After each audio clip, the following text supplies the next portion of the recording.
सदर प्रणाम आदरणीय आचार्य जी। मैं डॉक्टर विक्रम चौरसिया हूँ। और जो बायसनेस है, जो डायलेमा है, थोड़ा सा मैं आपकी बातों को ही लेकर मैं सब कुछ बोल रहा हूँ। आज इंडिया वर्सेज भारत में जो बढ़ती गैप है, इस सबको थोड़े से मैं इस पे आऊँगा सर। इससे पहले मैं ये बात ही पूछना चाह रहा हूँ कि आज युवा जो है, हाँ, जो किसी भी राष्ट्र के निर्माण में युवाओं की प्रमुख भूमिका होती है, चाहे वो कोई भी राष्ट्र हो, लेकिन आज युवाओं को कहीं ना कहीं उपेक्षित किया जाता है। वो चाहे रीजन जो भी हो, उसके उम्र को देखकर या उसकी नॉलेज को देखकर।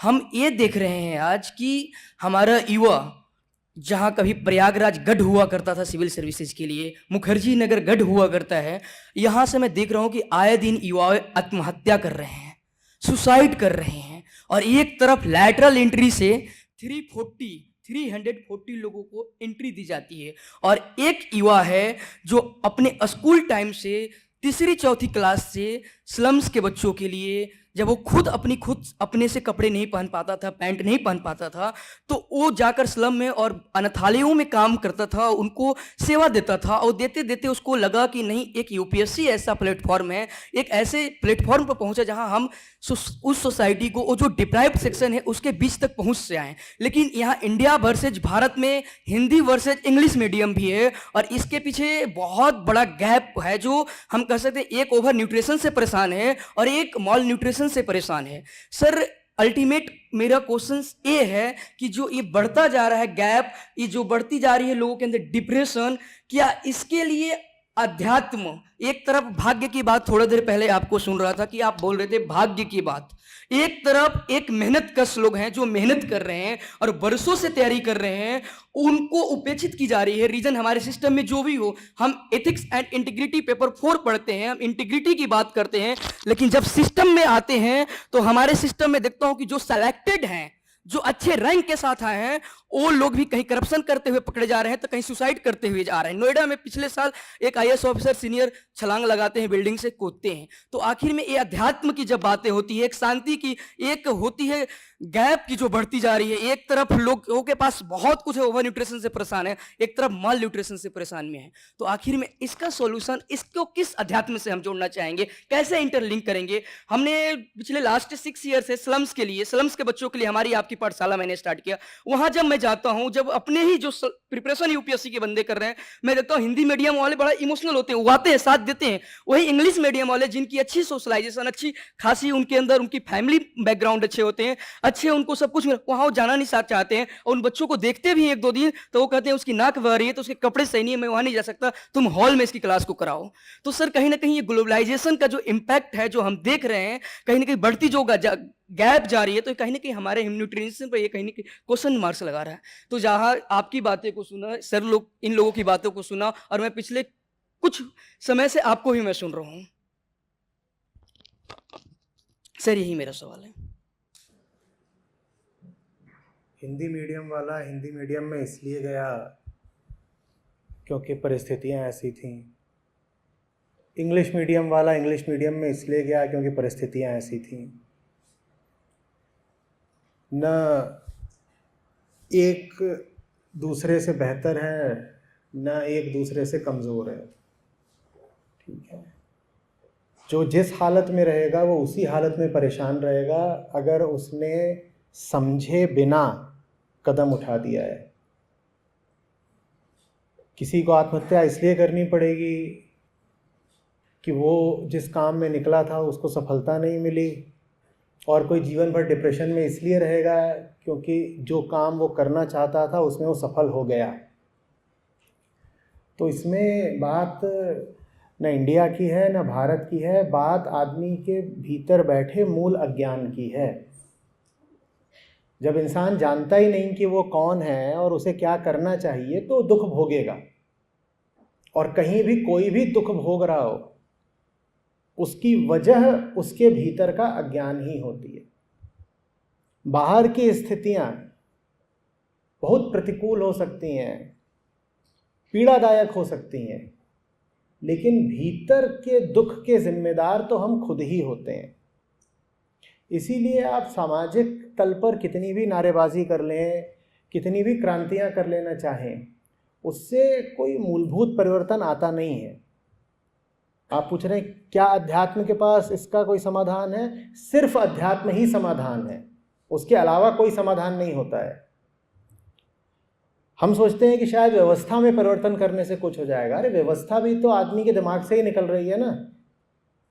जब वो दिमाग ही बेहोश है तो बेहोशी में वो एक व्यवस्था बनाए चाहे दूसरी व्यवस्था बनाए, फर्क क्या पड़ना है? एक आदमी नशे में था, पहले दाएं जा रहा था, अब वो नशे में ही है, बाएं जा रहा है, क्या बदल जाएगा उसकी जिंदगी में? तो बाहर की ओर अपने आक्रोश को दिशा देने से कुछ होने नहीं वाला है। उससे बस इतना होता है कि हमारे अहंकार को तृप्ति मिल जाती है कि हम तो शोषित हैं, हमारे साथ बुरा हुआ है, हम आदमी अच्छे हैं पर दुनिया ने हमारे साथ बुरा कर दिया।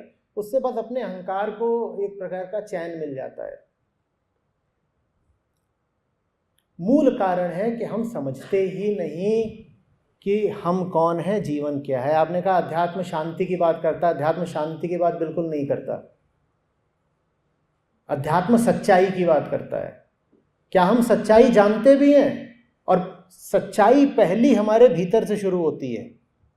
आप जब कह रहे हैं कि आपको कोई विचार है, कोई भावना है, आपको क्रोध है, आपको पता भी है वो क्रोध कहाँ से उठ रहा है? आपको पता है आपके विचार कहाँ से आते हैं या बस विचार आ जाते हैं? आपको किसी चीज की कामना आ जाती है, कोई चाहत, क्या आपने चाहा था कि वो चाहत आपको आए?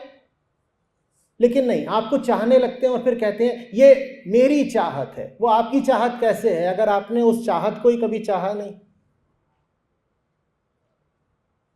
क्रोध आ गया, आपने क्रोध को बुलावा देकर कहा था आओ, आमंत्रण पत्र भेजा था? नहीं, तो आपका क्रोध कैसे हो गया वो? पर हम क्रोधित खूब हो जाते हैं और खासतौर पर युवाओं में ये बात बड़ी फैशनेबल मानी जाती है। क्रोध दिखाना, आक्रोश व्यक्त करना, नारेबाजी, डिसेंट। आपकी जितनी भी ऊर्जा है निश्चित रूप से आप उसको परिवर्तन में लगाएं, पर परिवर्तन कहां लाना है और किस तरफ को लाना है कुछ पता भी है? आप बेहोश हैं, आप एक सड़क पर चले जा रहे हैं, वहां गड्ढे ही गड्ढे हैं, आप गिर रहे हैं, ठोकरें खा रहे हैं, चोट है, आप कहते हैं कुछ बदलना चाहिए। अरे तुम क्या बदलोगे? क्या बदलोगे? बदलने के लिए पहले यह भी तो पता हो कि जो दर्द हो रहा है उस दर्द का कारण क्या है। नहीं तो बदलाव के नाम पे तो आप ये भी कर सकते हो कि कहते हो ये गाड़ी बहुत मुझे परेशान करती है, अब मैं इस गाड़ी को अपने कंधे पे रखकर आगे बढ़ूंगा। बदलाव तो किसी भी तरह का हो सकता है और एक के बाद एक हम बदलाव लाते ही रहते हैं। उन बदल क्या गया? दुनिया आज जितनी बुरी हालत में, आप भली भांति जानते हैं, इतनी बुरी हालत में कभी नहीं थी। और मैं किसी देश की, किसी वर्ग की बात नहीं कर रहा। यहाँ जवान लोग बैठे हुए हैं, हमारे जाने के बाद भी ये लोग रहेंगे और न जाने क्या दुर्दशा झेलने वाले हैं। ये अप्रैल का महीना चल रहा है और भली बातें आप जानते हैं कि जितना औसत तापमान इस माह में इस वर्ष रहा है, इतना इतिहास में कभी नहीं रहा। और ये संयोग मात्र नहीं है, ये हमारे कर्मों का नतीजा है, ये हमारे मूल अज्ञान का तापमान है। आप क्या क्या झेलने वाले हो आप जानो, दया सी आती है। जिन्होंने ये करतूतें करी हैं वो तो करतूतें करके निकल लिए। दुनिया की इतनी खराब हालत किसने करी? अरे कोई षड्यंत्रकर्ता नहीं बैठा हुआ है। हमें कॉन्स्पिरेसी थ्योरीज बहुत पसंद है। हम कभी क्या देते हैं, कोई इनविजिबल हैंड है, वो यूएस में बैठा हुआ है, वो सब गड़बड़ कर रहा है। कभी हम कह देते हैं इस वर्ग ने ये बड़ी गड़बड़ कर दी। कभी हम कहते हैं सब कैपिटलिस्ट हैं, वो जिम्मेदार हैं। कभी हम कह देते हैं सब राजनेताओं की भूल है। किसी न किसी दूसरे पर उंगली उठाना में बड़ा अच्छा लगता है। पाकिस्तानियों ने साजिश रची है।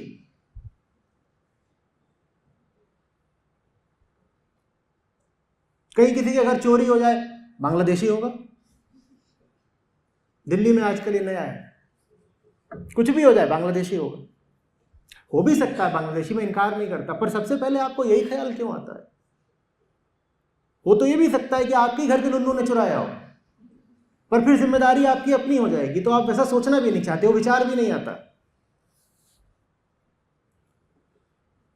अगर कोई साजिश कर रहा है हमारे खिलाफ तो वो हमारे भीतर का अंधेरा है, और जब तक आप उस अंधेरे को नहीं हटाते आपको सुविधापूर्वक बाहर कोई ना कोई मिलता रहेगा नारेबाजी करने के लिए।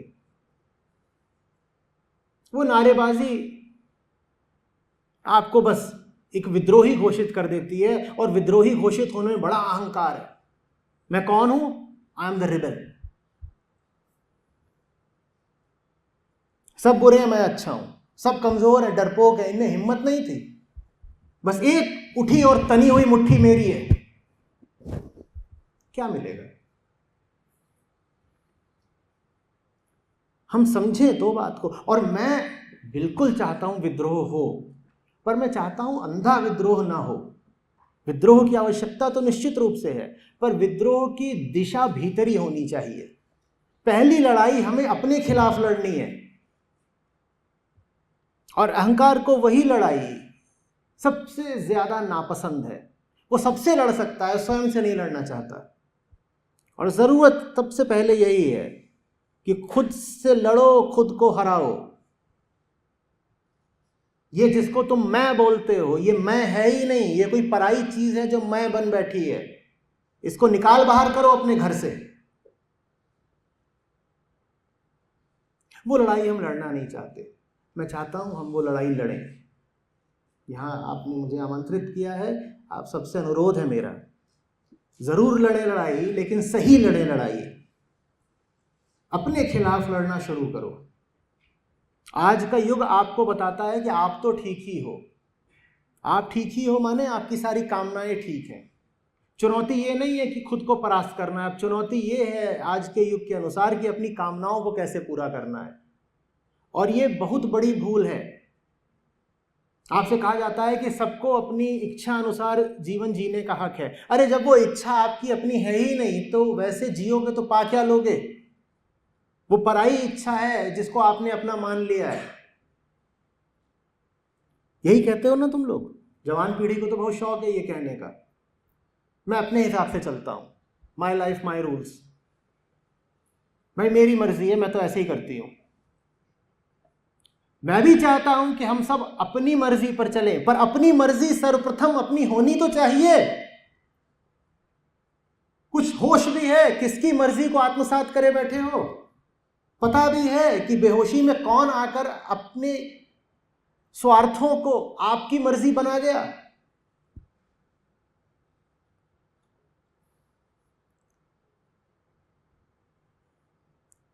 एक काम है गलत का प्रतिकार न करना, और उससे भी बुरा काम है गलत दिशा में प्रतिकार की दौड़ लगा देना। एक काम तो यह है कि मरीज घर पर है, उसको अस्पताल नहीं लेकर जा रहे, और दूसरा काम यह है कि पता तो चल गया कि मरीज है, लेकिन यह नहीं पता चला कि अस्पताल किसको बोलते हैं और इसको मर्ज क्या है। तो उसको उठा करके शराब खाने की ओर दौड़ लिए। इससे बेहतर तो यह था कि कहीं को ना जाते, उसे घर पे ही पड़ा रहने देते। आप जो समाधान लेकर के आते हैं वो समस्या के अज्ञान से उठता समाधान है। जब समस्या ही नहीं समझते तो समाधान कैसे बताओ। और अगर समस्या समझ जाओ तो क्या पता समाधान अति सरल हो। लेकिन हमने झूठे समाधानों को आदर्श बना लिया है, फिर हम आइडियोलॉजिकल हो जाते हैं। सब अपनी अपनी आइडियोलॉजी लेकर चलते हैं, और हर आइडियोलॉजी दावा यही करती है मैं एक समाधान हूं। समस्या पता नहीं, समाधान पहले आ गया। यही होता है ना आदर्शवाद का। और क्या मतलब होता है? समस्या कोई भी हो, समाधान ये है। गजब हो गया। जैसे कि कोई चिकित्सक बोले रोग कोई भी हो, प्रिस्क्रिप्शन ये रहा। और ये सब वो प्रिस्क्रिप्शन है जो कोई 200 साल, कोई 100 साल, कोई कई तो प्रागैतिहासिक हैं, 4000 साल पहले लिखे गए थे। और आप कह रहे हैं समस्या कोई भी हो, समाधान ये रहा। ऐसे थोड़ी हो जाएगा। वेदांत इस मामले में अनूठा है, वो समाधान बताता ही नहीं। वो कहता है समस्या तो खोज लो। वो कहता है पूछो पूछो पूछो। सिर्फ इस एक शब्द में पूरा वेदांत समा जाता है। पूछो, जानो, पता तो करो, मानो नहीं। बिलीफ की कोई बात ही नहीं है। अपने भीतर जाओ और देखो कि कितने तरीके की मान्यताएं और विश्वास पकड़ रखे हैं, और सारे विश्वास अंधविश्वास हैं।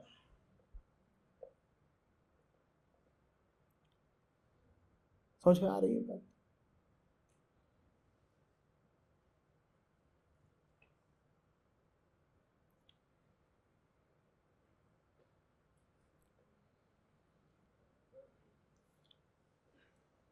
हिंदी के साथ देखिए मैं भी हूँ, और जो लोग मेरे संपर्क में रहे हैं, मुझसे जुड़े हैं, वो भली भांति जानते हैं कि हिंदी के पक्ष में कितना बोला है मैंने। मेरी एक पुस्तक का नाम ही है हिंदी, हिंदी में नहीं है, उसका नाम ही है हिंदी। लेकिन बात यह है कि जो हिंदी वाले भी हैं, उन्होंने कहाँ हिंदी का स्वेच्छा से चयन करा है। ठीक वैसे जैसे वो जो दूसरी चीज़ है जो मेरे हृदय के बहुत निकट है, शुद्ध शाकाहार। जो आज शुद्ध शाकाहारी भी हैं, उन्होंने कहाँ बोधपूर्वक शाकाहार का चयन किया है। जो हिंदी बोल रहे हैं वो इसलिए बोल रहे हैं क्योंकि उत्तर प्रदेश में पैदा हुए थे। जो शाकाहारी हैं वो इसलिए शाकाहारी हैं कि ब्राह्मण बनिया या जैन घर में पैदा हुए थे। तो इनको मैं कैसे कोई श्रेय दे दूं? हिंदी वाला मैं उसको मानूंगा ना जिसके सामने विकल्प था अंग्रेजी का भी। उसने स्वेच्छापूर्वक हिंदी का चयन किया, उसने कहा, तब मैं मानूं हिंदी वाला है। असली शाकाहारी मैं उसको मानूं ना जिसने अपनी धार्मिक मान्यताओं के कारण नहीं, अपने बोध के कारण शाकाहार का चयन किया।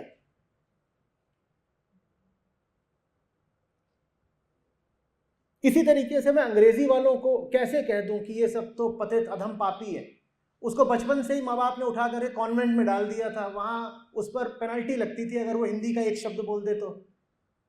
मैं ऐसे ही स्कूलों में पढ़ा हुआ हूं, इसलिए जानता हूं। आप हिंदी का एक शब्द बोल दीजिए, तीसरी क्लास में था मैं, 50 रुपए की पर्ची कटती थी। तो अब अगर उससे हिंदी बोली ही नहीं जा रही तो इसमें गलती क्या हो गई? अभी यहां पर जब भूमिका दी जा रही थी आज के सत्र की, देखिए आप मुस्कुरा उठी, आपने सुना ही होगा। अब वो वहां पर बच्ची थी, मैं उसको कैसे दोष दे दूं अगर वो परिचित को वंचित बोल गई। बोल रही है कि इस सत्र का आयोजन इसलिए हो रहा है ताकि आप सब अध्यात्म से वंचित हो जाए।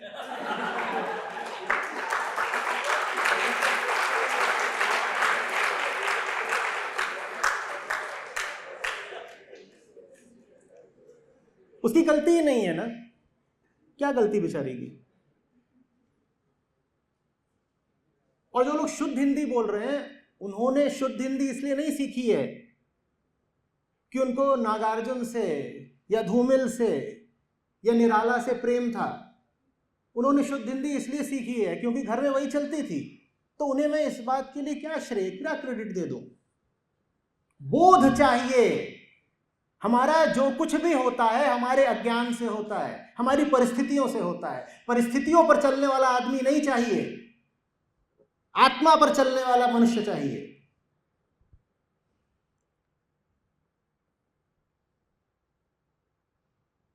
समझ में आ रही है कुछ बात?